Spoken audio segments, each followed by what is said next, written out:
రెండు రోజుల పర్యటనలో భాగంగా హైదరాబాద్కు వచ్చిన భాజపా రాష్ట్ర వ్యవహారాల ఇన్ఛార్జి తరుణ్ చుక్కు ఆ పార్టీ రాష్ట్ర అధ్యక్షుడు బండి సంజయ్ పార్టీ శ్రేణులు ఘన స్వాగతం పలికారు. అనంతరం జీహెచ్ఎంసీ ఎన్నికల్లో పోటీ చేసిన 149 మందితో తరుణ్ సమావేశమయ్యారు. గెలిచిన కార్పొరేటర్ల పరిచయ కార్యక్రమంతో పాటు ప్రజా సమస్యల పరిష్కారానికి ఎలా కృషి చేయాలో దిశానిర్దేశం చేశారు. ఓడిపోయిన అభ్యర్థులు నిరాశ చెందకుండా పార్టీ బలోపేతం కోసం పనిచేయాలని సూచించారు. రాబోయే రోజులు భాజపా వేరని, కష్టపడి పనిచేస్తే తగిన గుర్తింపు ఉంటుందని మార్గనిర్దేశం చేశారు.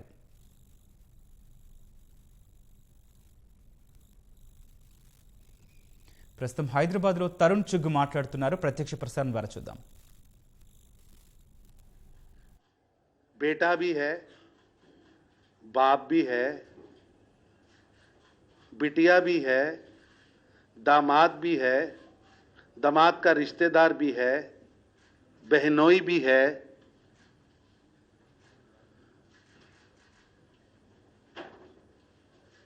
ऐसी फैमिली रूल. और जो जहां सबसे बड़ी बात देखी मैंने कि आपस के अंदर रेस है. इट इज ए रेस कि बेटा स्टेट को ज्यादा लूटेगा, बेटी ज्यादा उगराही करेगी, कि दामाद धन इकट्ठा करेगा. पूरी की पूरी फैमिली तेलंगाना को लूटने के लिए, यहां के साधनों को लूटने के लिए, यहां के लोगों के अधिकारों को लूटने के लिए लगी हुई है. मैं कार्यकर्ताओं से सुन के हैरान था कि पूरी दुनिया में महामारी का प्रकोप था.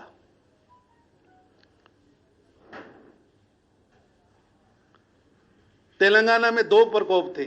बाढ़ का प्रकोप भी था, वो भी झेला यहां के लोगों ने, और महामारी भी झेली.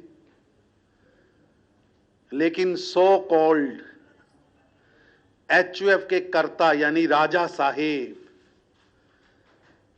महाराजा साहेब अपने फार्म हाउस से 7 स्टार महल से नहीं निकले. 7 स्टार फार्म हाउस से नहीं निकले और केवल राजा साहेब, राजा बाबू देखी थी ना आपने, वो हमारे राजा साहेब, राजा बाबू.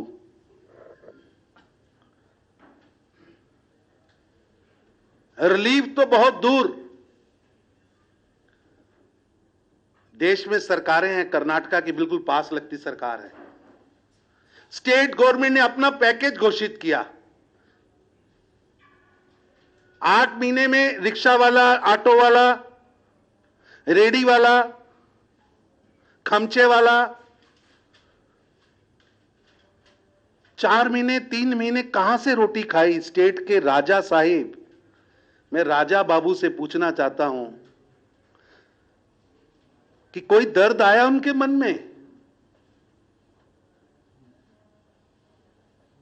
राजा बाबू मस्त है 7 स्टार फार्म हाउस में, और तेलंगाना की जनता पिस रही है. बाढ़ से भी लड़ रही है, महामारी से भी लड़ रही है. भारतीय जनता पार्टी तेलंगाना पूछती है, राजा साहेब, राजा बाबू, एक गांव जहां जाकर आपने एक हॉस्पिटल, एक डिस्पेंसरी, एक रिक्शा वाले के घर पे आपने विजिट किया. कहते राजा बाबू जी की शर्ट के क्रीज नहीं टूटते. राजा बाबू, तेलंगाना की जनता को सेवादार चाहिए, राजा बाबू नहीं चाहिए. तेलंगाना की जनता को दर्द जानने वाला चाहिए, दर्द देने वाला नहीं चाहिए. भारतीय जनता पार्टी तेलंगाना दर्द देने वालों के खिलाफ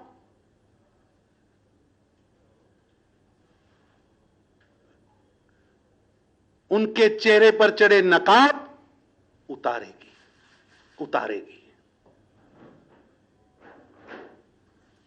ये नहीं है कि मैं उनसे हिसाब मांग रहा हूं। भारतीय जनता पार्टी राजा बाबू से हिसाब मांग रही। राजा बाबू, हमारा हिसाब ले लो, अपना हिसाब दे दो। अपना हिसाब दो ना राजा बाबू।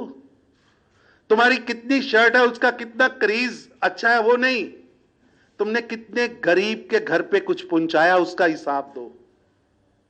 और मित्रों, मैं बड़े गर्व के साथ कहता हूं, भारत के प्रधानमंत्री श्री नरेंद्र मोदी जी के नेतृत्व में जहां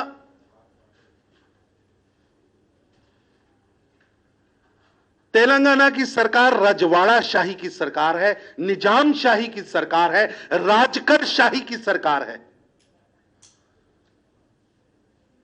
भारतीय जनता पार्टी की सरकार गरीबों की सरकार है।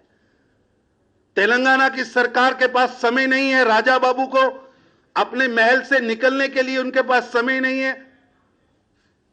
कहते अब शुगन हो जाएगा, मैं सचिवालय चला जाऊंगा। आप सबसे बड़ा अपशुगन है, आपसे क्या अपशुगन होना है? आप खुद ही सबसे बड़ा अपशुगन है। क्यों नहीं जाते सीएमओ सचिवालय में? क्यों नहीं बैठते? क्योंकि किसी का दर्द सुनना पड़ेगा। दर्द सुनेंगे तो दवा देंगे। और प्रधानमंत्री श्री नरेंद्र मोदी जी के नेतृत्व में हमने जिसके घर पे रसोई गैस नहीं था, रसोई गैस पहुंचाया। जिसके घर पे शौचालय नहीं था, शौचालय पहुंचाया। जो तेलंगाना का व्यक्ति कभी बैंक में नहीं गया था, 70 साल में बैंकिंग से जिन लोगों को पीछे रखा, हमने उनको जनधन अकाउंट दिया। हमने 12 रुपए में 330 में इंश्योरेंस दिया। गरीब के जीवन में परिवर्तन लाने वाले नरेंद्र मोदी जी। और दूसरी तरफ तेलंगाना में सारी सरकार अपनी क्रीज, अपने 7 स्टार कल्चर और अपने परिवार को, अपने कुटुंब को, दो में मुकाबला है। एक का कुटुंब गरीब का घर है। नरेंद्र मोदी के लिए कुटुंब का मतलब है गरीब का घर। 135 करोड़ नागरिक, तेलंगाना की करोड़ों जनता भारतीय जनता पार्टी के लिए कुटुंब है। और हमारे राजा बाबू के लिए बाप, बेटा, बेटी, दामाद, उससे आगे सोचते ही नहीं। ये नए नए जो निजाम शाही और राज करके वारिस है ना, मैं इनको बताना चाहता हूं कि जब आप अपने 7 स्टार फार्म हाउस में थे, भारतीय जनता पार्टी इस देश में 80 करोड़ गरीबों को 8 महीने का अनाज दे रही थी, जिसमें तेलंगाना के भी 1.5 करोड़ लोग थे। 1 करोड़ 55 लाख लोग,